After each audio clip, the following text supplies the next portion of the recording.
তেল নিয়ে গোস্ত রান্না করিয়া সন্তানদেরকে শান্তি মতন খাওয়াইছে। এই সন্তান সহ এই মহিলা ডাক দিয়ে কই আল্লাহ গো,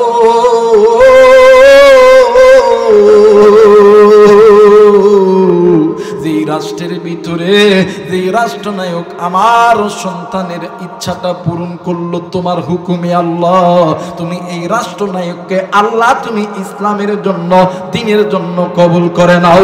জোরে জোরে বলেন আমিন। প্রশংসা সবই কেবল তোমারই, কথা প্রশংসা সবই কেবল তোমারই রব্বুল আলামিন। দয়ালু মেহেরবান করুণায় পুরান তুমি মালিক, তুমি মালিক। শেষ বিচারের দিন, শেষ বিচারের দিন। কথা বলেন ঠিক কিনা? আমার ভাইরা বলেন তো দেখি, আপনাকে আমাকে খাওয়াই পড়াই, আপনি আমি ভালো কাজ খারাপ কাজ যেগুলো করি, খারাপ কাজ করে শয়তান, ভালো কাজের ভিতরে মদত দেয় আল্লাহ। কিন্তু আফসোসের বিষয় হলো নিজে মুসলমান দাবি করি, খানার পরে যে আল্লাহ আপনার আমারে খানা খাওয়াইলো, যে আল্লাহ আপনার আমারে সুস্থ রাখলো, ওই আল্লাহ পাকের নিয়ামতের শুকরিয়া মুসলমান আদায় করি, প্রশংসাও আদায় করি। মুসলমান ভাইরা আমার বন্ধুগণ, আবার ফিরে আসবো বাজান রে, কিন্তু আমার একটু সামনের দিকে আগাইতে হবে। আল্লাহ রাব্বুল আলামিন এই যে কোরআন আল্লাহ নাযিল করছে, এই কোরআনুল কারীমের ভিতরে এই যে সূরাতুল ফাতিহা, এই সূরাতুল ফাতিহা এমন একটা দামি সূরা, যে সূরার ভিতরে আল্লাহ তাআলা কমপ্লিটলি কোরআনকে এই সূরাটার ভিতরে আল্লাহ তাআলা ঢুকাইছে। আজ মুসলমান আজকে এই সূরা নিয়ে রিচার্জ করি না, কিন্তু আল্লাহ রাব্বুল আলামিন আপনাকে আমাকে হাত পা সব কিছু দিছে, আপনার আমার দাঁত দিছে, আপনার আমার কান দিছে, আপনার আমার বডি ল্যাঙ্গুয়েজ সকল কিছু দিছে। এই জন্য আল্লাহ পাকের নিয়ামতের বেশি বেশি শুকরিয়া আদায় করতে হবে। কথা বলেন ঠিক কিনা? মুসলমান বন্ধুরি, আপনাকে আমাকে তৈরি করছে আল্লাহ, এই তো বাদান হাত পা সমস্ত কিছু দিছে আমার আল্লাহ। এই জন্য আল্লাহ পাকের দরবারে আল্লাহর শুকরিয়া, আল্লাহর প্রশংসা আদায় করতে হবে। সকলেই বলেন আলহামদুলিল্লাহি রাব্বিল আলামিন। জোরে বলেন আল্লাহু আকবার। আরেকবার বলেন আল্লাহু আকবার। মুসলমান বন্ধু, আল্লাহ রাব্বুল আলামিন ডাক দিয়ে কই পৃথিবীর মানুষ, আমি আল্লাহ তোমারে এত কিছু দিলাম, এত কিছু দিলাম, এরপরও আমি মালিকের নাফরমানি তুমি করলা। যারা তোমরা আমি আল্লাহর এত কিছু পাওয়ার পরেও আমি আল্লাহর শুকরিয়া আদায় করো না, আমি আল্লাহ শুনিয়া নাও, মালিক ইয়াউমিদ্দিন, আমি আল্লাহ কিয়ামতের ময়দানে আমি আল্লাহ বিচার করব। আল্লাহ আমি আল্লাহ বিচার করব, শুধু বিচার নয়, আমি আল্লাহ তোমাদেরকে কঠিন শাস্তির কাঠগড়ায় দাঁড় করাবো। একটু আওয়াজ করে বলেন নাউজুবিল্লাহ। মুসলমান বন্ধুরে, আল্লাহ বলল পৃথিবীর মানুষ তোমরা শুনিয়া নাও, আমি আল্লাহর নিয়ামতের শুকরিয়া আদায় করো।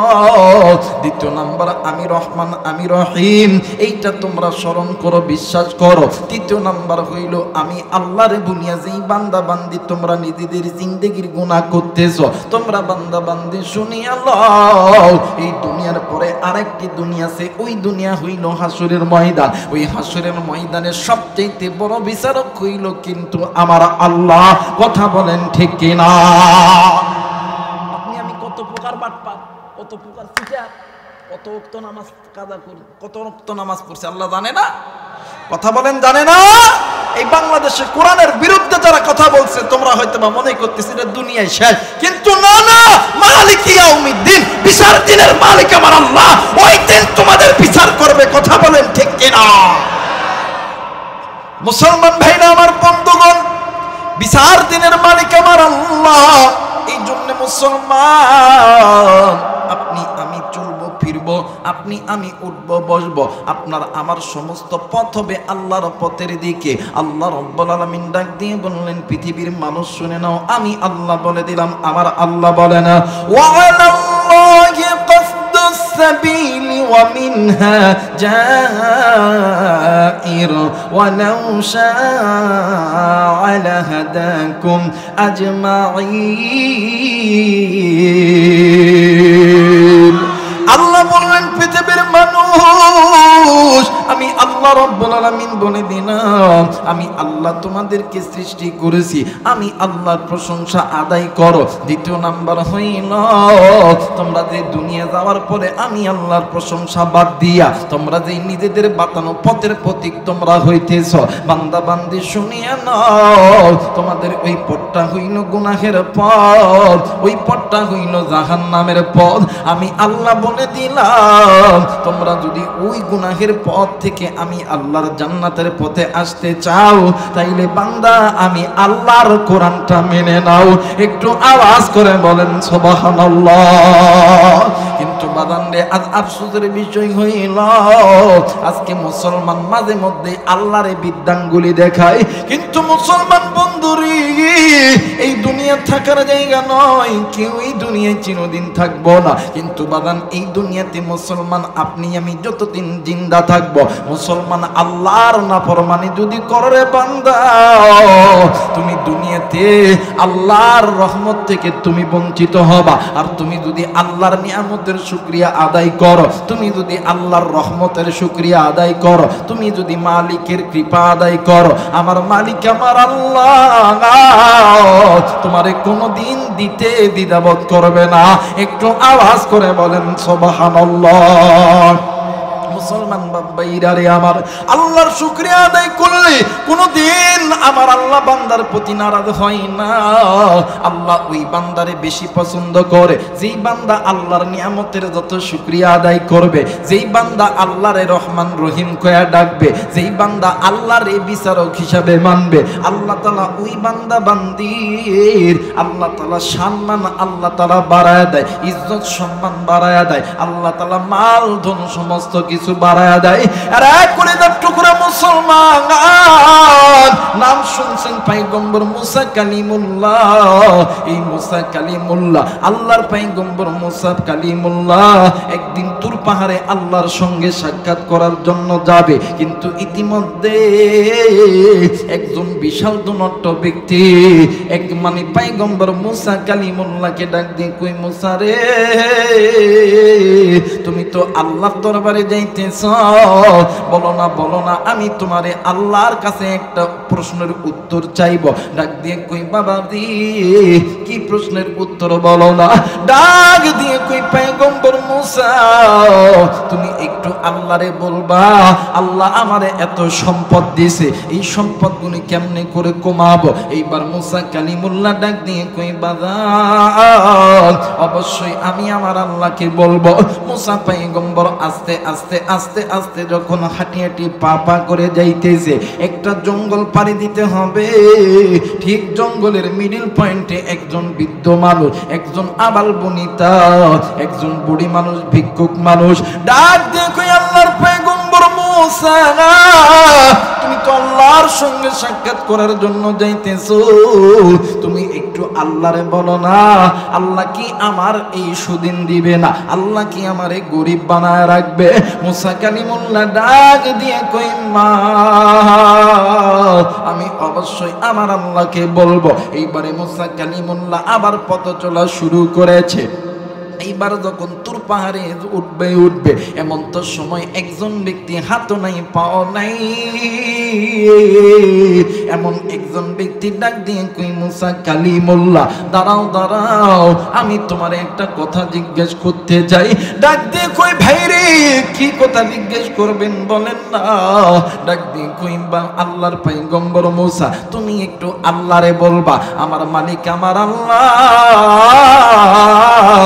আমারে এই দুনিয়ার মধ্যে অযথা কেন সৃষ্টি করছে আমার হাত নাই আমার পাও নাই আমি তো কিছুই করতে পারি না আমারে আমার আল্লাহ কেন তৈরি করছে মুসা কালিমুল্লাহ আল্লাহর দরবারে যাইয়া সাক্ষাৎ করার পরে এই তিনজন ব্যক্তির কথা আমার আল্লাহ তাআলার কাছে বলেছে উত্তর নিয়া পয়গম্বর মুসা কালিমুল্লাহ আল্লাহর দরবার থেকে তুর পাহাড় থেকে যখন আসতেছিলেন সর্বপ্রথম প্রথম ওই যে ব্যক্তির হাত নাই পা নাই, আল্লাহর বান্দা ডাক দিয়ে কই মুসা রে বলো বলো আল্লাহ আমার সম্পর্কে কি বলছে বলো না। আল্লাহর পয়গম্বর মুসা তুই চোখের পানি ছেড়ে দিয়ে ডাক দিয়ে কই ভাইয়া আমার আল্লাহ তোমারে বানাইছে, জাহান্নামের ছোট্ট একটা ছিদ্র আছে, এই ছিদ্রটা মোজানোর জন্য আমার আল্লাহ তোমারে বানাইছে। আল্লাহর বান্দা ওই ব্যক্তি এই কথাটা শোনা মাত্রই আল্লাহু আকবার আল্লাহু আকবার আলহামদুলিল্লাহ আলহামদুলিল্লাহ বলে চিৎকার করতেছে। পয়গম্বর মুসা কালিমুল্লাহ ডাক দিয়ে কই ভাইয়া আল্লাহ তোমারে জাহান্নামে দেওয়ার জন্য বানাইছে, এরপরে তুমি ওই মালিকের শুকরিয়া কেন আদায় করো? ডাক দিয়ে কই পয়গম্বর মুসা আমার মালিক আমার আল্লাহ না, আমার হাত নাই পাও নাই, এই দুনিয়ার জমিনে আমার কোনো দাম নাই, এরপরও আমার আল্লাহ আমারে তৈরি করছে। আমি জানতাম তো আমার আল্লাহ আমারে অযথা তৈরি করছে, কিন্তু না গো মুসা না, আমার আল্লাহ আমারে অযথা তৈরি করে নাই, আমারে দ্বারা কোনো না কোনো একটা কাজের মধ্যে লাগাইবে, এই কাজের মধ্যে লাগানোর জন্য আমি আল্লাহর শুকরিয়া আদায় করতেছি। আমার আল্লাহ ডাক দিয়ে কই জিবরাইল রে জলদি করে আমার পয়গম্বর মুসারে খবর দিয়ে দে, আমি আল্লাহ যেই বান্দারে জাহান্নামে দিলাম ওই বান্দা জাহান্নামের কথা শুনিয়া আমি আল্লাহর শুকরিয়া আদায় করলো। আরে জিবরাইল আমি আল্লাহ বলে দিলাম আমি আল্লাহ ওই বান্দার জাহান্নামের টিকিট বাতিল করিয়া আমি আল্লাহ জান্নাতের টিকিট চালু করে দিলাম। এই জন্য আল্লাহর নিয়ামতের শুকরিয়া আদায় করতে হবে। আল্লাহ যে আপনারা আমারে সুস্থ রাখছে এই জন্য আল্লাহর দরবারে শুকরিয়া আদায় দরকার। আলহামদুলিল্লাহ আলহামদুলিল্লাহ আলহামদুলিল্লাহ, কথা বলেন ঠিক কিনা? এই জন্য আল্লাহ শুকরিয়া আদায় করা দরকার। অনেক সময় আমরা খাই আলহামদুলিল্লাহ করে নাউজুবিল্লাহ করে দোয়া কই না, কথা কই না কেন? আমরা যখন কোনো বিপদে পড়ি আল্লাহ বিপদ থেকে বাঁচায় দেন, আল্লাহ বাঁচায় দেন, আল্লাহ বাঁচায় দেন, যখন আল্লাহ বিপদ থেকে উদ্ধার করে হ্যাঁ আমার ভাইরা না করলে কি হইতো, কথা কয় না কেন? মুসলমান ভাইরা আমার বন্ধুগণ, এই জন্য বেশি বেশি আল্লাহ পাকের শুকরিয়া আদায় করতে হবে, আল্লাহ পাকের প্রশংসা আদায় করতে হবে। এই জন্য সূরাতুল ফাতিহার প্রথম নাম্বার আয়াতে আমার আল্লাহ রাব্বুল আলামিন বলেন আলহামদুলিল্লাহি রাব্বিল আলামিন। জোরে বলেন আল্লাহু আকবার। আর একবার বলেন আল্লাহু আকবার। প্রশংসা করব একমাত্র আল্লাহর, যিনি রহমান, যিনি রহিম, যিনি হুয়াল হাইয়ুল কাইয়ুম, যিনি গফুর আর গফফার, যিনি খালেক আর মালিক।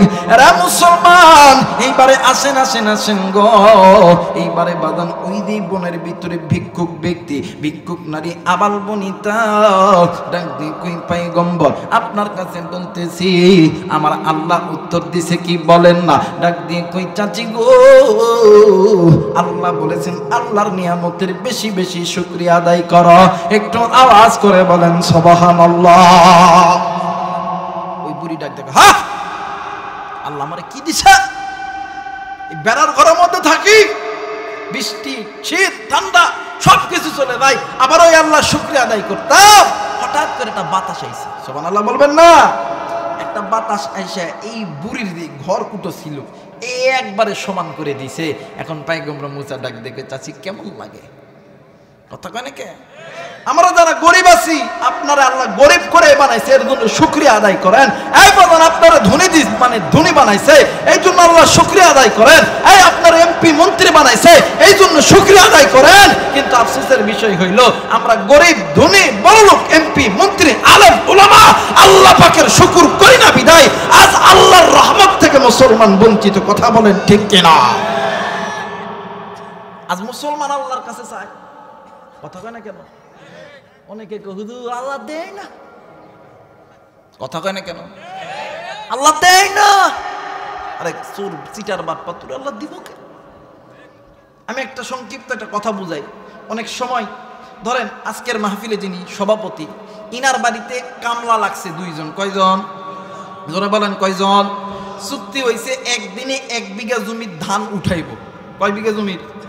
1 বিঘা জমির ধান উঠাইব। 1 বিঘা জমির ধান উঠাইলে 1000 টাকা পাবো, কিন্তু শর্ত হইল একদিনে উঠাইতে হবে। কয়দিন? জোরে বলেন কয়দিন? এখন একদিনে উঠাই নাই, ও সারা দিনে 10 কাঠা মাটির ধান উঠাইছে। এখন বলেন তো দেখি টাকা কি পাবে? কথা বলেন, টাকা কি সভাপতি সাহেব দিবে? এই জায়গায় অনেক মানুষ আছেন কই হুজুর আল্লাহর কাছে এত চাই, আল্লাহ দেয় না কে, আল্লাহ দেয় না কে। কিন্তু মুরব্বী বাবা, যুবক ভাইরা, কুলিদার টুকরা মা বোনেরা, আপনার কাছে আমার পক্ষ থেকে একটা প্রশ্ন হইল, আপনি তো আল্লাহর কাছে চান, আপনি তো আল্লাহর কাছে চান, আল্লাহ দেয় না কেন? আপনি বলেন তো দেখি, মানে আপনারে কেন আল্লাহ দিবে? প্রতিদিন দিনে 5 বার মসজিদের মিনার থেকে আল্লাহ তোমাদেরকে ওই মসজিদের মধ্যে ইমাম সাহেব ডাকে, মুয়াজ্জিন ডাকে, বলো তো দেখি এই মাথা কয়বার আল্লাহর ওই কদমে সিজদা দিছো? কথা বলেন। অথচ আপনি আমি প্রতিদিন নামাজে যায় বলি ইয়্যাকা না'বুদু ওয়া ইয়্যাকা নাস্তাঈন।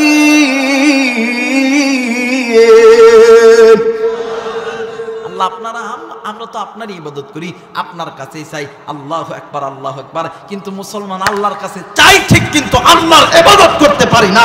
কথা বলেন ঠিক কিনা? আজকে কোরআনুল কারীমের তাফসীরের কোরআন কারীম এটা কিন্তু একটা ইবাদতের জায়গা। কথা বলেন ঠিক কিনা?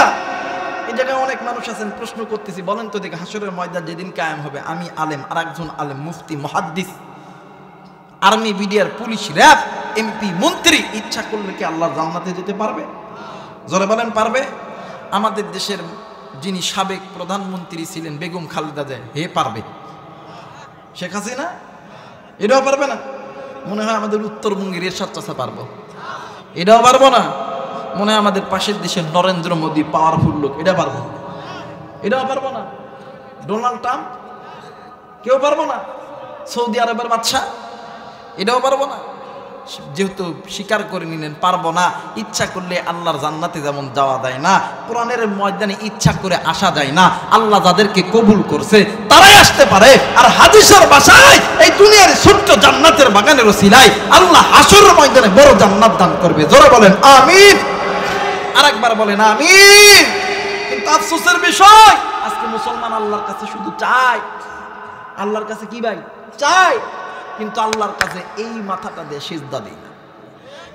আমার দিকে 16 আনা ডিউটি করবা না, টাকা নিবা, আর আল্লাহ কি এতই বোকা? কথা কয় নাকি? আল্লাহ কি বোকা যে তোমার মতন একজন মুনাফিক আল্লাহর দরবারে সিজদা দাও না, আর তুমি চাইলেই আল্লাহ তোমারে দিয়ে দিল? আল্লাহ এত বোকা না? কথা বলেন ঠিক কিনা? মুসলমান ভাইরা আমার, বন্ধুগণ, 3-4 নম্বরে হইল ইয়্যাকা না'বুদু ওয়া ইয়্যাকা নাস্তাঈন। আল্লাহ আমরা আপনারই ইবাদত করব, আপনার কাছে চাইব। মুসলমান বাবাজি, এই আয়াতের তাফসীর করতে যাইয়া আল্লামা কাজী সানাউল্লাহ পানিপতি রাহমাতুল্লাহ আলাইহি তিনি বলেছেন, যারা আল্লাহর ইবাদত করবে, যারা আল্লাহর কাছে চাইবে, এরা হইল পরিপূর্ণ ঈমানদার। আর এই ঈমানদার আল্লাহর ইবাদত মানে আল্লাহ পাকের ইবাদত পরিপূর্ণভাবে করে বিদায় আল্লাহ তাআলা ঈমানদারদের কোনো জরুরত আল্লাহ তাআলা কমতি রাখে না। আল্লাহ তাআলা ঈমানদারদের সমস্ত জরুরত আমার আল্লাহ আসমানি গায়বী খাজানা থেকে পূরণ করে দেয়। একটু আওয়াজ করে বলেন সুবহানাল্লাহ। মুসলমান বন্ধুরে, এই মুহূর্তে একটা চমৎকার ওকে আমার মাথায় মধ্যে এসে গেল। হযরত ওমর রাদিয়াল্লাহু তাআলা আনহুর জামানার ভিতরে হযরত ওমর ছিলেন খলিফাতুল মুসলিমিন, আমিরুল মুমিনিন। হযরত ওমর রাদিয়াল্লাহু তাআলা এমন একজন রাষ্ট্রনায়ক, এমন একজন নেতা, রাত্রি যখন গভীর হইতো আমাদের নেতাদের মতন ঘরের মধ্যে টাকা পয়সা গন্ত না। রাত্রি যখন গভীর হইতো গরিব দুঃখী মানুষের দুয়ারে যাইয়া খবর নিত। কথা বলেন ঠিক কিনা? আমাদের মতন নেতা কথা কয় না কে? অক্কসে ফাড়া কথা কয় না কে? অক্কসে তুই মামলা দে, কথা বলেন না কেন? আর এই মাঝখান থেকে নেতা ডাক দেখে, শোন পিটিভি রাস্তা ধরবি, আর কথা কয় না। আর এই তোর মারছে না, 5টা মামলা দিবে, আমি উচিত কইতেছি, আর টাকা লাগবে, এটা রাতবেলা আমার বাড়িতে পৌঁছে দিবে। কথা কয় না কেন? এমন নেতা, কথা বলেন, এমন নেতা আছে না? কিন্তু ওমর কি এমন নেতা? ওমর এমন একজন নেতা, ওর তো পৃথিবীর খলিফা, খলিফাতুল মুসলিমিন, আমিরুল মুমিনিন। জোরে বলেন আল্লাহু আকবার। মুসলমান ভাইরা আমার, বন্ধুগণ, হাদিসের কিতাব খুললে পাওয়া যায় ইয়ামিনের কিছু গোত্র মানুষ একদিন হযরত ওমর রাদিয়াল্লাহু তাআলা আনহুকে জিজ্ঞাসা করছে, ওমর রে, আপনি এত বড় একজন রাষ্ট্রনায়ক, এরপরও আপনার কতগুলো আপনার প্রজারা আছে, কতগুলো সৈন্যরা আছে, এদেরকে দিয়ে তো আপনি সমাজের খবর নিলেও তো পারতেন। ওমর ডাক দিয়ে কই, ভাই রে, এরা কি হাসরের ময়দানে আমি ওমরের পাপের বোঝা নিবে? আমি যদি মানুষের দরবারে না যাই, মানুষের ঘরে ঘরে যদি না যাই, তাইলে এই মানুষ যদি হাসরের ময়দান যেদিন কায়েম হবে, আমি ওমরের বিরুদ্ধে আমার আল্লাহর দরবারে যদি নালিশ করে, আমার আল্লাহ যদি আমারে জাহান্নামে দেয়, আমি ওমর আল্লাহর জাহান্নামের আগুন সহ্য করতে পারবো না। এই ওমর রাদিয়াল্লাহু তাআলা আনহু একদিন মদিনার বুকে ঘুরতেছেন, হঠাৎ করে হযরত ওমরের কানে একটা কান্নার আওয়াজ আসলো। এইবারে দুইটা সন্তান ডাক দিয়ে কই, মা গো, আমার বাবা মারা গেছে কয়েকদিন হইল। ও মা, কয়েক মাস হইল আমার বাবা মারা গেছে। ও মা, আজ কয়েক মাস হইল আমরা তো গোস্ত খাই নাই। মা, আশেপাশের বাড়ির গুলো তো গোস্ত রান্না করে, কিন্তু আপনি তো আমারে গোস্ত খাওয়ান না। এইবার মা জননী ডাক দিয়ে কই, বেটা তোমরা দাঁড়ায় যাও। এইবারে মা জননী সুন্দর করে ওযু করে 2 রাকাত সালাতুল হাজতের নামাজ পড়িয়া আল্লাহর কাছে 2 হাত তুলিয়া ডাক দিয়ে কই, ওগো মালিক, আমি এমন একজন হতভাগা নারী, এই দুনিয়ার জমিনে আমার মা নাই, এই দুনিয়ার জমিনে আমার বাবা নাই। আল্লাহ গো, এই দুনিয়ার জমিনে আমার স্বামী নাই, আমি মহিলা মানুষ, 2টা সন্তান, আমার 2টা সন্তান গোস্ত খাবে রে আল্লাহ। আল্লাহ গো, আমি তো কারো কাছে ভিক্ষা করতে পারি না, কারণ আমি তো আপনার ইবাদত করি, আমি তো একমাত্র আল্লাহ, আপনি আল্লাহর কাছে চাইব। ও মেরে মওলা, আমি তো ইবাদত করেছি আপনার, চাইতেছি আপনার কাছে। ও গো মালিক, আমরা গরিব মানুষ হইছি বিদায় কি আমার সন্তান গোস্ত পাবে না? হযরত ওমর রাদিয়াল্লাহু তাআলা আনহু ওই রাস্তা দিয়া যায়। ওমর জলদি করিয়া ঘটনা শুনিয়া রাজপ্রাসাদে চলে গেছে। রাজপ্রাসাদ থেকে আটা এবং গোস্ত দিয়ে একজনের মাধ্যমে পাঠায়া দিয়েছে। ওমরের দরবার থেকে তোমার বাড়ির জন্য আটা এবং গোস্ত দিয়ে পাঠায়া দিয়েছে। আরে বন্ধু, দেখেন, ইয়াকা না'বুদু ওয়া ইয়াকা নাস্তাঈন, যারা আল্লাহর ইবাদত করে, যারা আল্লাহর কাছে চায়, আল্লাহ এদেরকে কোনোদিন খালি হাতে ফেরত দেয় না। ওরে বন্ধু, এইবার দেখেন আল্লাহর বান্দি গোস্ত খানা পাইয়া, আটা খানা পাইয়া রুটি বানাইতে শুরু করেছে, কিন্তু গোস্ত রান্না করতে বাজান পেঁয়াজ আদা রসুন লাগে, সমস্ত কিছু ঘরের মধ্যে আছে, কিন্তু একটা জিনিস নাই, এই জিনিসটা হইতেছে তেল। এখন তেল ছাড়া কিন্তু তরকারি রান্না করা যায় না। আরে নীলফামারীর বাবাজিরা, এরে ডিমার ডুমলার মা বোনেরা, কোনো দিকে কোনো নজর নাই, আমাকে একটু সামনের দিকে যাইতে দেন। এরে বন্ধু, আমি অন্যান্য বক্তার মতো বারবার ঘুরি দেখে আমার পছন্দ, আমার ভালো লাগে না, কারণ এসেছি কোরআনের কথা বলার জন্য। কেন আমি বারবার ঘুরি দেখব? যখন আল্লাহ এই জবান বন্ধ করিয়া দিবে, তখন এমনিতেই বন্ধ হইয়া যাবে। বাদান এমন করে যদি বলি আধা ঘন্টা সময় থাকবেন না চলে যাবেন, ধরে বলেন থাকবেন না চলে যাবেন? মুসলমান ভাইরা আমার, বন্ধুগণ, এইবারে মা জননী পাশের একটা বাড়ি থেকে ডাক দিয়ে কই, বঙ্গু তোমার বাড়িতে কি তেল আছে? ডাক দিয়ে কই, হ্যাঁ হ্যাঁ আমার বাড়িতে তেল আছে। ডাক দিয়ে কই, বঙ্গ আমার একটু তুমি কি তেল ধার দিবা? ডাক দিয়ে কই, বঙ্গ তুমি যদি আমার কাছে তেল চাইতাও আমি তোমার এমনিতে দিয়ে দিতাম, কিন্তু তুমি তো আমার কাছে তেল ধার চাইছ।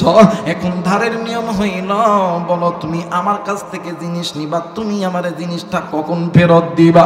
ডাক দিয়ে কই, 3 দিন পরে। বলতেছে 3 দিন পরে তো দিবা, এইটার একটা লেখালেখি করা দরকার, কাগজের পাতা অথবা চামড়ার ভিতরে খত করিয়া লেখা আছে 3 দিন পরে সূর্য ডোবার আগে তেল ফেরত দিতে হবে।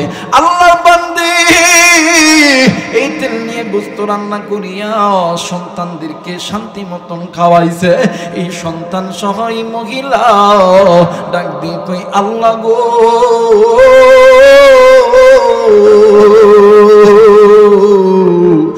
রাষ্ট্রের ভিতরে যে রাষ্ট্রনায়ক আমার সন্তানের ইচ্ছাটা পূরণ করলো তোমার হুকুমে আল্লাহ, তুমি এই রাষ্ট্রনায়ককে আল্লাহ তুমি ইসলামের জন্য দ্বীনের জন্য কবুল করে নাও।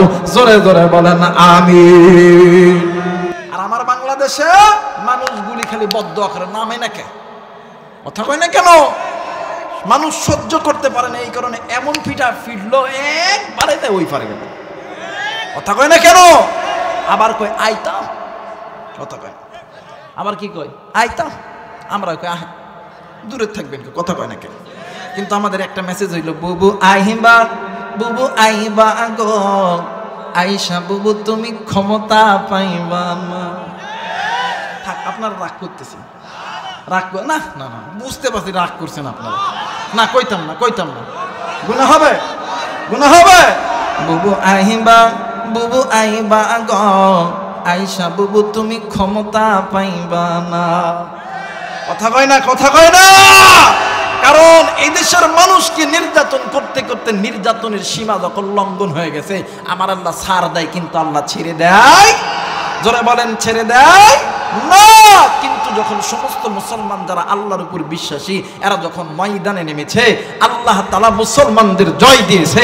জোরে বলেন আল্লাহু আকবার, আর একবার বলেন আল্লাহু আকবার। মুসলমান ভাইরা আমার বন্ধুগণ, আল্লাহর বান্দি হযরত ওমর মানে হযরত ওমর রাদিয়াল্লাহু তাআলা আনহুর জন্য দোয়া করলেন। আরে বন্ধু আমার ভাইরা, আমার বাবাজিরা রে, এইবারে একদিন দুই দিন তিন দিন তেল দেওয়ার দিন শেষ হয়ে যাচ্ছে, এইদিকে সদ্য ডুবার আগে তেল দিতে হবে। তেল কোথায় পাবে বাবান রে? আমার মহিলা মানুষ দিন আনে দিন খাই, নুন আনে পান্তা ভুরায়, কোন রকম দুইটা সন্তানকে মানুষ করে।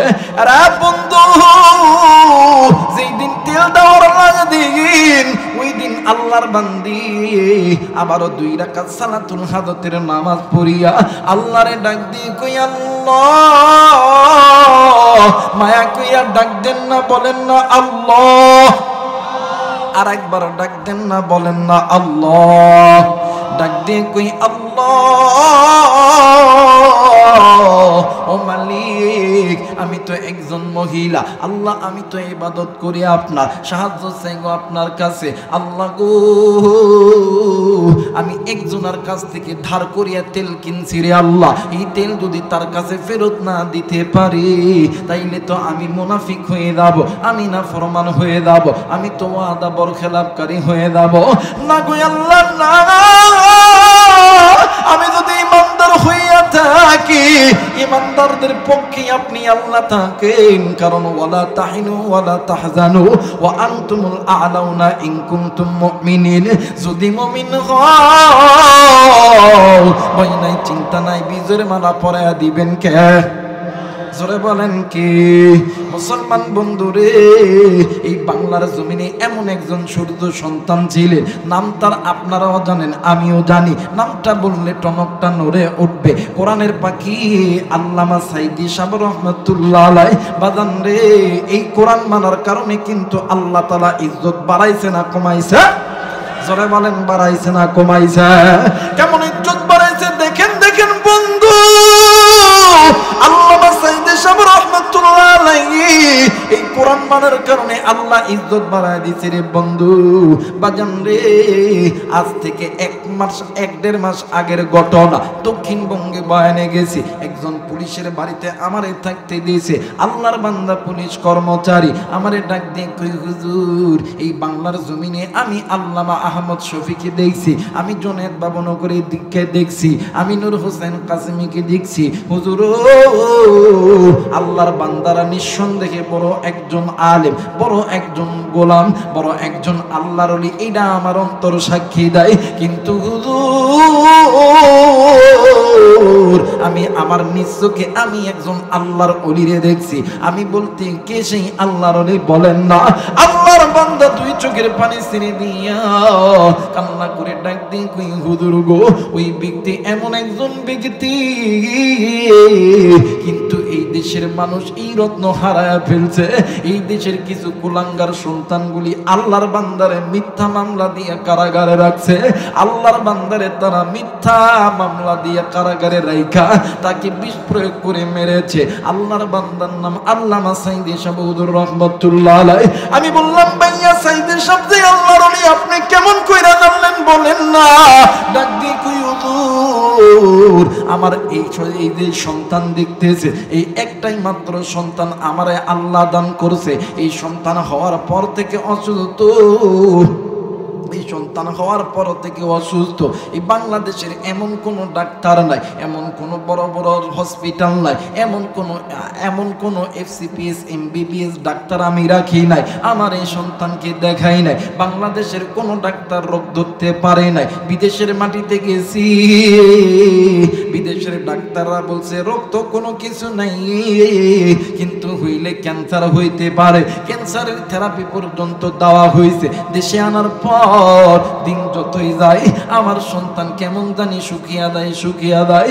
আমরা মার বাবা দুজন মিলিয়া আল্লাহর কাছে কান্নাকাটি করি। একদিন রাত্রিবেলা আমি ঘুমাইছি, হঠাৎ করে কে জানি গাইবি ওদের ডাক দিয়ে কই আল্লাহর বান্দারে চিন্তা করিস না ও বাটা, কেন চিন্তা করিস রে বেটা, তুমি যেই জায়গায় চাকরি করো, যেই জায়গায় ডিউটি করো, ওই কাশিমপুর কারাগারের ভিতরে বাংলাদেশের সবচেয়ে বড় ডাক্তার এমবিবিএস এফসিপিএস এফআরসিএস ডাক্তারগুলো ওই কাশিমপুর কারাগারের মধ্যে আছে। তারা যখন চিকিৎসা দেয় কোনো রিপোর্ট করতে হয় না, কোনো ওষুধ লিখতে হয় না, তারা আসমানি কিতাব তেলাওয়াত করে আর পানির মধ্যে ফু দেয়। ওই পানিটা বান্দার জন্য শেফা হয়ে যায়। একটু আওয়াজ করে বলেন সুবহানাল্লাহ। মুসলমান বন্ধু, আল্লাহর বান্দা পুলিশ অফিসার আমার ডাক দিয়ে কই হুজুর আমি ওই সময় ঘুম থেকে উঠিয়া আমি আর ঘুম ধরে না, ফজরের নামাজ পড়লাম, অপেক্ষা করতেছি কখন আমার ডিউটির সময় হবে। ডিউটির সময় যাইয়া আমি জয়েন করলাম, কিন্তু সাইদি সাহেবের সঙ্গে সাক্ষাৎ করতে অনেক সময় তো লাগবে, কারণ ওপেনলি কথা বলা যাবে না। অনেক জায়গায় সিসি ফুটেজের ক্যামেরা আছে। ও হুজুর আমি এক পর্যায়ে আসরের নামাজের পূর্বে হুজুরের সঙ্গে আমার সাক্ষাৎ। আমি হুজুরকে ডাক দিয়ে কই হুজুর মিনিট একটা কথা বলবো। আমি ডাক দিয়ে হুজুর ডাক দিয়ে কই বাবা কি কথা বলবেন বলেন না। ডাক দিয়ে কই হুজুর আমি এমন একজন হতভাগা, দুনিয়ার জন্য একটাই সন্তান, বিদেশের ডাক্তার পর্যন্ত জব দিয়ে দিয়েছে, আমার সন্তান আর কোনোদিন বাঁচবে না। গত রাত্রে আমি যখন ঘুমাইছি কে জানো আমারে ডাক দিয়ে কইছে আল্লাহর বান্দা আমি যে কারাগারে ডিউটি করি এই কারাগারের মধ্যে এই বাংলার জমিনের সবচেয়ে বড় এমবিবিএস এফসিপিএস ডাক্তার আছে। হুজুর আপনার কাছে এসেছি হুজুর, আপনি কি কোন পরামর্শ দিতে পারেন কিনা বলেন না। আল্লামা সাইদি সাহেব ডাক দিয়ে কই ভাইয়া আমরা তো ফকির ফাকার মানুষ, আমরা তো উচ্চতর ডিগ্রি নেই নাই, আমাদের ডিগ্রি হইল আমরা কোরআনটা রিচার্জ করছি। যেহেতু তুমি আমার কাছে কথাটা বলছো, যাও তুমি এক বোতল পানি আনো। পানি আনার পর আল্লামা সাইদি সাহেব হুজুর রাহমাতুল্লাহ আলাইহি দুই হাত উঁচু করে আল্লাহরে ডাক দিয়ে কই আল্লাহ, ডাক দেন না বলেন না আল্লাহ, হয় নাই ডাক দেন না বলেন না আল্লাহ। আল্লামা সাইদি সাহেব ডাক দিয়ে কই আল্লাহ তুমি যে আসমানি যে কিতাব নাযিল করছো এই কোরআনুল কারীমের ভিতরে একটি সূরা আছে সূরাতুল ফাতিহা, যে সূরাতুল ফাতিহাকে তুমি উম্মুল কোরআন বানায়াছো, যে কোরআনুল কারীমের সূরাতুল ফাতিহাকে তুমি শিফা বুনিয়া গণ্য করছো। ও মালিক সমস্ত রোগের ওষুধ হইল সূরাতুল ফাতিহা। আল্লাহ আমি মাজলুম মানুষ আল্লাহ, ও আল্লাহ আমি একজন মাজলুম ব্যক্তি আল্লাহ, আমি এই সূরা পড়িয়া পানিতে ফু দিলাম গো আল্লাহ, এখন মুক্তি করার দায়িত্ব তোমার গো আল্লাহ। আল্লাহর বান্দা আল্লামা সাইদি সাহেব হুজুর রাহমাতুল্লাহ আলাইহি দুরূদ শরীফ 11 বার পড়িয়া সূরাতুল ফাতিহা পড়িয়া পানির মধ্যে ফু দিছে। আর ডাক দিয়ে কই বাবা এই কারাগারের মধ্যে মধ্যে যত মাজলুম আলেম আছে সমস্ত আলেমদেরকে বলবা তারা যেন এই পানির মধ্যে ফু দেয়। ওগো হুজুর, সমস্ত আলেমদের কাছ থেকে এই পানির মধ্যে ফু দিয়া এই পানি 7 দিন আমার সন্তানকে খাওয়াইছি। আমার সন্তানকে আল্লাহ তাআলা এই কোরআনুল কারীমের ওসিলায়, এই কোরআনুল কারীম যে শিফা, এই কোরআনুল কারীম যে উম্মুল কোরআন, সমস্ত রোগের ঔষধ, আমার আল্লাহ এই কোরআনুল কারীমের ওসিলায় আমার সন্তানকে আল্লাহ তাআলা সুস্থ করে দিয়েছেন। একটু আওয়াজ করে বলেন সুবহানাল্লাহ। মুসলমান ভাইরা রে, আল্লাহ বলেছেন ইয়্যাকা না'বুদু ওয়া ইয়্যাকা নাস্তাঈন। আল্লাহ আমরা তো আপনারই ইবাদত করি, আপনার কাছে চাই। যারা আল্লাহর ইবাদত করে, যারা আল্লাহর কাছে চাই, এরা হইল মুমিন, এরা হইল ঈমানদার। আর ঈমানদারদের পক্ষে আল্লাহ বলেন ওয়ালা তাহিনু ওয়ালা তাহজানু ওয়া আনতুমুল আ'লাউনা ইন কুনতুম মুমিনিন। যদি মুমিন হও ভয় নাই, চিন্তা নাই, বিজয়ের মালা পরায়া দিবেন কে? আরেকবার বলেন কে? জোরে বলেন কে? মুসলমান বন্ধু, এইবার মহিলা সাক্ষী দিয়া লিখিত দিয়া তিল লয়ে আইছে। ও বাদান বাদান রে, এইবার মহিলা আল্লাহর কাছে দুপুর বেলা সালাতুল হাজতের নামাজ পড়িয়া আল্লাহর কাছে যায়। এই জায়গায় বাদান রে অনেক গরিব লোক আছে, অনেক ধনী লোক আছেন, অনেক ব্যবসায়িক আছে, অনেক মা অসুস্থ আছেন, অনেক বাবা অসুস্থ আছেন। এরা বন্ধু, আজকে আমি আপনাদেরকে এমন একটা আমল শিখিয়ে দিয়ে যাব যে আমলটা করিয়া আল্লাহর কাছে চাইতে দেরি হবে। অনেক মায়ের বাচ্চা হয় না, অনেক বোনের বাচ্চা হয় না, অনেক ভাইয়া অসুস্থ, সবচাইতে অসুস্থ দুনিয়ার কোনো ডাক্তার ধরতে পারে না। একটা মাত্র আমল শিখিয়ে দিয়ে যাব আল্লাহর কোরআন থেকে। আমার মালিক আমার আল্লাহ এই কোরআনটাকে যদি শিফা কইরা নাযিল করে, ইনশাআল্লাহ আল্লাহ তাআলা তোমার সমস্ত কিছু আল্লাহর পক্ষ থেকে আসবে। একটু আওয়াজ করে বলেন সুবহানাল্লাহ। মুসলমান ভাইরা আমার বন্ধুগণ, এইবারে মহিলা নামাজে দাঁড়াইয়া আল্লাহর কাছে ডাক দিয়ে কই আল্লাহ ওয়ালা তাকুলু লিমান ইয়াকতালু ফি সাবিলিল্লাহি আমওয়াত বাল আহইয়াউ ওয়ালাকিন লা তাশউরুন। আল্লাহ আমি যদি ঈমানদার হয়ে থাকি আল্লাহ, আর যদি তোমার ইবাদত করে থাকি আল্লাহ, তুমি তো আমারে খালি হাতে ফেরত দিবা না। এইবার আমার আল্লাহ ফেরেশতাদের মাধ্যমে ওই মহিলার বাড়িতে তেল পাঠাইছে। ওই মহিলা তেলটা নিয়ে তেল যখন ফেরত দিতে যাবে, অনেক বড় লম্বা ঘটনা, একদম সংক্ষেপ করে দিলাম। ওই মহিলা তেলটা নিয়ে যখন চলে যাবে ওই মহিলাকে দেওয়ার জন্য, ইতিমধ্যে রাস্তার মাঝে পায়ে চলতে দেয়া অনেক সময় মানুষ হুঁচট খায় কি খায় না? জোরে বলেন খায় কি খায় না? হুঁচট খাইয়া যখন মহিলা জমিনের মধ্যে পইরা গেছে গো, অনেক বর্ণনায় আছে এক বর্তন তেল ছিল, মানে এক পেয়ালা তেল জমিনের মধ্যে একবারে উপর হইয়া পইরা গেছে। বলেন তো দেখি, একটা শুকনো মাটির মধ্যে যদি উপর হইয়া তেল পড়ে, তেল কি আর থাকে? জোরে বলেন তেল কি আর থাকে? এইবারে মহিলা ডুকরে ডুকরে কান্দে, আল্লাহর ডাক দিয়ে কই আল্লাহ আপনি কেনই বানিলা, আপনি কেনই বাঁধিলেন, আবার আপনি কেন নিলেন? বাদান্নে আমার এই মহিলা ডুকরে ডুকরে কান্দে আর ডাক দিয়ে কই আল্লাহ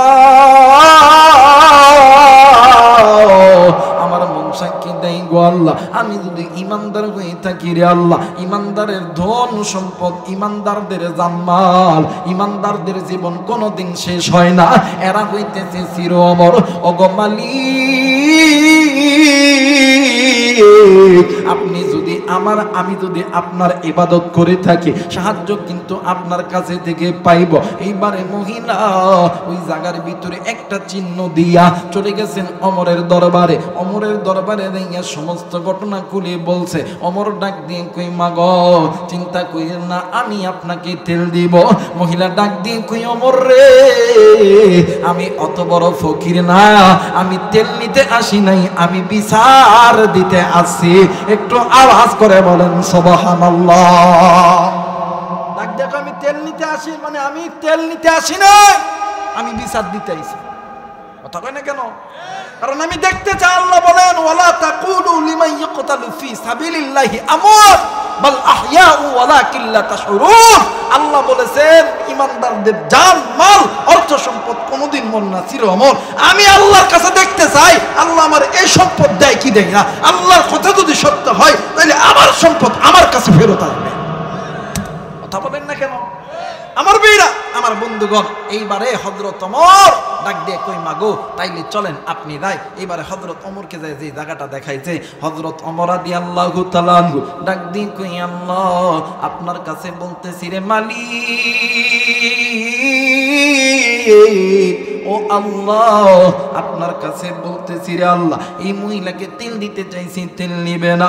ও মালিক, এই মহিলা আমি ওমরকে বলছে সে যদি ঈমানদার হয়ে থাকে আল্লাহ এই তেল মাটিকে বলো এই তেলটা যাতে মাটি বাহির করে দেয়। মাটি ডাক দিয়ে কই ওমর রে আমি মাটি যেইটা ঢুকাই এইটা আর বাহির করি না। এক পর্যায়ে হযরত ওমর ডাক দিয়ে কই মাটি রে, ও মাটি আমি ওমর জিন্দা থাকতে আল্লাহর কোরআন মিথ্যা হইতে দিব না। হযরত ওমর রাদিয়াল্লাহু তাআলা আনহু অনেক বড় লম্বা ঘটনা একদম সংক্ষেপ করে দিলাম। হযরত ওমর রাদিয়াল্লাহু তাআলা আনহু তরবারি নিয়া জমিনের মধ্যে যখন সারা মারছে, ভূমিকম্প হলে যেমন জমিন থরথর কইরা নড়ে তেমনি কইরা জমিনটা থরথর কইরা নড়তেছে। এইবার ওমর ডাক দিয়ে কই আল্লাহ জমিনকে বলো তেল বাহির করিয়া দিতে। জমিন ডাক দিয়ে কই ওমর রে এই নাও তোমার তেল তোমারে ফেরত দিলাম। এইবার মহিলা তেলটা যখন ওমর রাদিয়াল্লাহু তাআলা আনহু তেলটা যখন নিয়া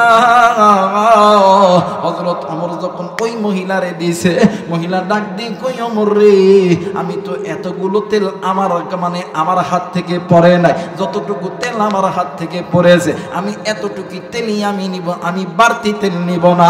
জোরে বলেন আল্লাহু আকবার।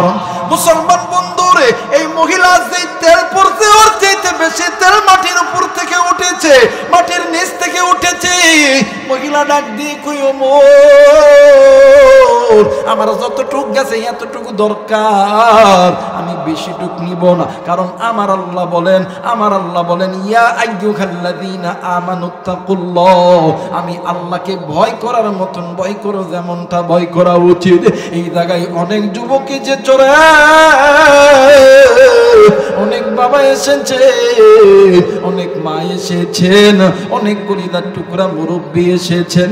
আরে বন্ধু এখনো সময় আছে, আল্লাহকে ভয় করার মতন ভয় করো। আল্লাহ বলেন ইয়া আইয়ুহাল্লাযীনা আমানুত্তাকুল্লাহ ওয়া লা তামুতুন্না ইল্লা ওয়া আনতুম মুসলিমুন। আল্লাহ বলেন হে আমার ঈমানদার বান্দা বান্দিরা রে আমি আল্লাহকে ভয় করার মতন ভয় করো যেমনটা ভয় করা উচিত। দ্বিতীয় নাম্বার তোমরা পরিপূর্ণ মুসলমান না হইয়া তোমরা কবরে যাইও না। কিন্তু মুসলমান এই দুনিয়া থাকার জায়গা নয় রে, কেউ এই দুনিয়ায় চিরদিন থাকবো না। এই দুনিয়া ছেড়ে আপনাকেও যেতে হবে, এই দুনিয়া ছেড়ে আমাকেও যেতে হবে। এই দুনিয়াতে আপনার আমার বাবা ছিল না, এই দুনিয়ার জমিনে আপনার আমার মা ছিল নাই, আপনার আমার দাদি ছিল নাই, আপনার আমার নানা ছিল নাই। আরে বন্ধু আল্লাহর নবী ডাক দিয়ে কই উম্মত তোমরা শুনে নাও, আমার আল্লাহ বলেন কুল্লু নাফসিন যায়িকাতুল মাউত, মৃত্যুর স্বাদ একদিন না একদিন সকলকেই ভোগ করতে হবে। কিন্তু ওই কবরে যাওয়ার আগে নিজের চিন্তা নিজে করতে হবে। মুসলমান না হইয়া কবরে যাওয়া যাবে না, কারণ ওই কবর কারোর জন্য জান্নাতের বাগান, কারোর জন্য সাপ বিচ্ছুর ঘর, কারোর জন্য আযাবের ঘর। এই কারণে মুসলমান ইবাদত যদি করতে হয় আল্লাহ পাকের ইবাদত করতে হবে। আল্লাহ বলেন ফাদখুলি ফি ইবাদি ওয়াদখুলি জান্নাতি। বলেন না আল্লাহু আকবার। একটু আমার সঙ্গে বলেন না ফাদখুলি ফি ইবাদি ওয়াদখুলি জান্নাতি। বলেন না, গুনাহ হবে, গুনাহ হবে। একটু কোরআন পড়েন না, ফাদখুলি ফি ইবাদি ওয়াদখুলি জান্নাতি। কথা বলেন ঠিক কিনা? মুসলমান ভাইরা আমার বন্ধুরা রে ইবাদত করবে আল্লাহ, জান্নাতে যাবে ওই ব্যক্তি। কিন্তু মুসলমান আজকে ইবাদত নামক জিনিসটা মুসলমানদের পছন্দ না, কিন্তু মুসলমান কেন আপনি গুনাহ করে, কেন আপনি কোরআন থেকে দূরে থাকেন, কেন আপনি আল্লাহর নাফরমানি করে, কেন আল্লাহর শুকরিয়া আদায় করেন না? এই দুনিয়া থাকার জায়গা নয় রে ভাইয়া, কেউ এই দুনিয়ায় চিরদিন থাকবে না। আপনার আমার নবী জনাবে মুহাম্মদুর রাসূলুল্লাহ সাল্লাল্লাহু আলাইহি ওয়াসাল্লাম একদিন মা আয়েশার ঘরে ঘুমাইতে গেছে। ঘুমাতে যাইয়া মা আয়েশা রাদিয়াল্লাহু তাআলা আনহা নবীকে পাইয়া খুশিতে আত্মহারা হয়ে গেছে।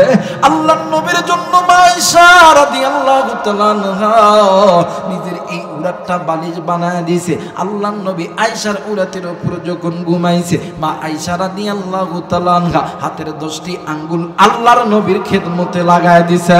একটু আওয়াজ করে বলেন সুবহানাল্লাহ। আমার ভাইরা, যেই যদি কোনো স্বামী, যদি কোনো স্বামী যদি স্ত্রীর মাথার চুলটা একটু গোছায়া দেয়, স্ত্রী যদি স্বামীর মাথার চুলটা গোছায়া দেয়, ওই স্বামী স্ত্রীর ওই পরিবারের মধ্যে কোনোদিন কোনো দ্বন্দ্ব হবে না। সুবহানাল্লাহ বলবেন না?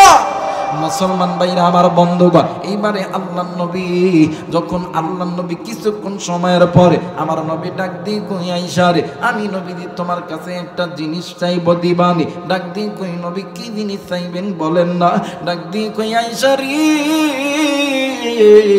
তুমি যদি চাও আমি আজকে আল্লাহর ইবাদতের মধ্যে কাটায় দিই। আয়েশা ডাক দিয়ে কই নবী গো, আপনি কি একাই আল্লাহরে ভালোবাসেন? আমি কি আল্লাহরে ভালোবাসি না? আসেন আমরা স্বামী আর স্ত্রী দুজন মিলিয়া আমরা নামাজের মধ্যে দাঁড়ায় দেয়। এইবারে স্বামী আর স্ত্রী দুজন মিলিয়া নামাজের মধ্যে দাঁড়ায় গেছে।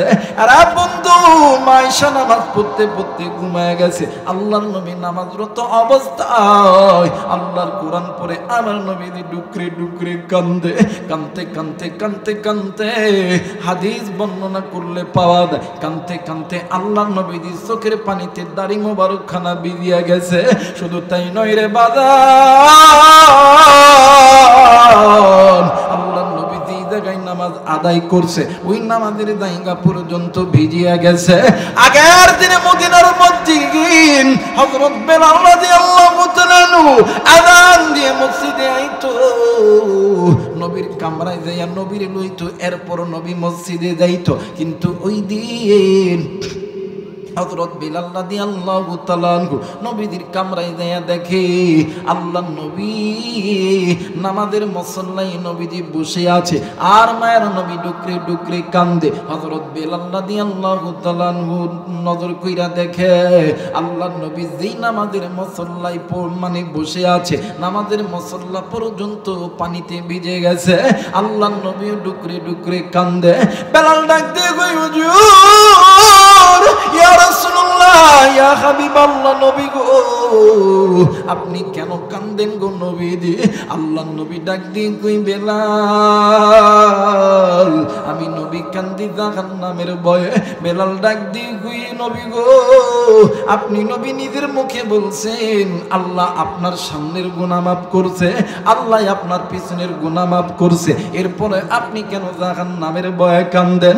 আল্লাহর নবী ডাক দিয়ে কই, বেলাল আমি নবী আমার জন্য কান্দি না, আমি নবী কান্দি আমার এতিম উম্মতের জন্য। আমি নবীজি মেরাজে যখন গেছিলাম, আমি নবীজি জাহান্নাম ভ্রমণ করেছি, আমি নবীজি দেখেছি এই জাহান্নামের ভিতরে আমার উম্মত যদি যায়, এই উম্মত যদি গুনাহ করিয়া জাহান্নামের ভিতরে ঢোকে, এই উম্মত যদি শয়তানের ওয়াসওয়াসায় পড়িয়া যদি জাহান্নামের মধ্যে ঢোকে, এই উম্মত জাহান্নামের আগুন সহ্য করতে পারবে না। এরা যুবক বন্ধু, আজকে কোন যুবক, কোন মা, কোন বোন, কোন বাবা আপনি আল্লাহর কোরআন থেকে মুখটা ফিরাইয়া আপনি বাড়িতে চইলা গেলে, আপনি আল্লাহরে পরিচালক বানাইলেন না। আপনি কি জানেন না এই দুনিয়া ছেড়ে আপনার মাও গেছে, আপনার বাবাও গেছে, দাদাও গেছে। আমি জানি না আজকে এই ময়দানে আসার সময় কোন মুরব্বী আপনি মায়ের কবরের পাশ দিয়ে এসেছেন, বাবার কবরের পাশ দিয়ে এসেছেন। কার বাবা জানি ডাক দিয়ে কই, বেটা আমি বাবার কথা কি মনে পড়ে না? কার মা জানি ডাক দিয়ে দিয়ে কই বেটা আমি বাবার কথা কি মনে পড়ে না? আরে কলিজার টুকরা মুরব্বি, আরে কলিজার টুকরা মা, আজকে কোন মা বাবার জন্য কোরআন শোনার জন্য আসলেন না? আজকে কোন মা বাবার জন্য আপনি আল্লাহর কোরআন থেকে দূরে থাকলেন গো বাবা? ওই মা ডাক দিয়ে কই বেটারি, একদিন আমি মা আমি বাবা তোর জন্য কি করি নাই, কি করি নাই? আমি মা আমি বাবা তোর জন্য কোনোদিন হারামকে হারাম বলিয়া মানি নাই, সুদকে সুদ বলিয়া মানি নাই, ঘুষকে ঘুষ বলিয়া মানি নাই, জেনাকে জেনা কইরা মানি নাই। আরে বেটা তুই যখন ছোট্ট ছিলি এমন সময় আমি মা আর বাবা ফজরের নামাজ পড়ার জন্য ওযু বানাইছি, ইতিমধ্যে তুই ওয়া করে কাঁদছিস। ওই দিন আমি মা ফজরের নামাজ পড়ি নাই, তোর বাবাও পড়ে নাই, জোহরের নামাজও পড়ে নাই, আসরের নামাজও পড়ে নাই। আর কলিজার টুকরা যুবক, এমন একদিন সময় ছিল রে তুমি আমি অসুস্থ, তোমার আমার মা তোমারে আমারে লইয়া নীলফামারী সদর হসপিটালে ভর্তি করেছে। তোমার আমার মা তোমার আমার জন্য সারা রাত হসপিটালের বারান্দায় বসিয়া রাতের পর রাত কাটাইছে। তোমার আমার চিন্তায় মা বাবা নামাজ আদায় করে নাই, তোমার আমার চিন্তায় মা বাবা সুদকে সুদ বলিয়া গণ্য করে নাই। আজকে ওই মা দেখার নাই। আল্লামা হযরত হাসান জিজ্ঞাসা করেন, এক ওয়াক্ত নামাজ কাজা করলে আসি উম্মাহ জাহান্নামে জ্বলতে হবে? আরে বন্ধু, দুনিয়াতে তোমার আমার মা আল্লাহর ইবাদত থেকে বঞ্চিত ছিল গো। এক ওয়াক্ত নামাজ পড় কাজা করলে আসি উম্মাহ জাহান্নামে জ্বলবে। আমি জানি না রে এই ময়দানে কার জানি মা নাই, কার জানি বাবা নেই, কার মায়ের কবর জানি জাহান্নামের আগুনে জ্বলে, কার বাবার কবর জানি জাহান্নামের আগুনে জ্বলে।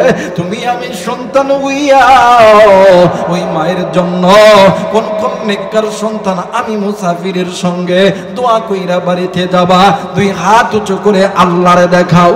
আল্লাহ তুমি নজর কইরা দেখো, পিতা মাতার নেককার সন্তান হাত উঠেছে, আল্লাহ নাফরমান সন্তান গুলি চলিয়া গেছে। ওগো মালিক আল্লাহ তুমি এই সন্তানদেরকে কবুল করিয়া নাও। দুইটা হাত নামায় নেন রে বাবা। আরে যুবক, কোন মায়ের জন্য তুই দোয়া করবি না, কোন বাবার জন্য দোয়া করবি না?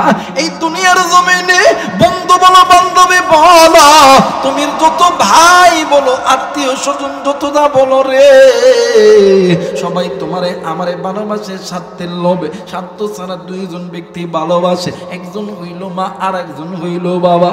ওই মা যেদিন মরিয়া যাইবি, বাপ যেদিন মরিয়া যাইবে, ওই দিন বুঝবি তুই কত বড় নিয়ামত হারাইছ। আজকে আমি যেই বাড়িতে রেস্ট করতেছিলাম, ওই বাড়ির একটা যুবক ভাইয়া বারবার আমারে বলতেছিল, ভাই গো কয়েকদিন আগে আমার আব্বা মারা গেছে। ও ভাইয়া, ভাইয়া গো, এই দুনিয়ার জমিনে যার মা নাই, যার বাবা নাই, সে তো এতিম।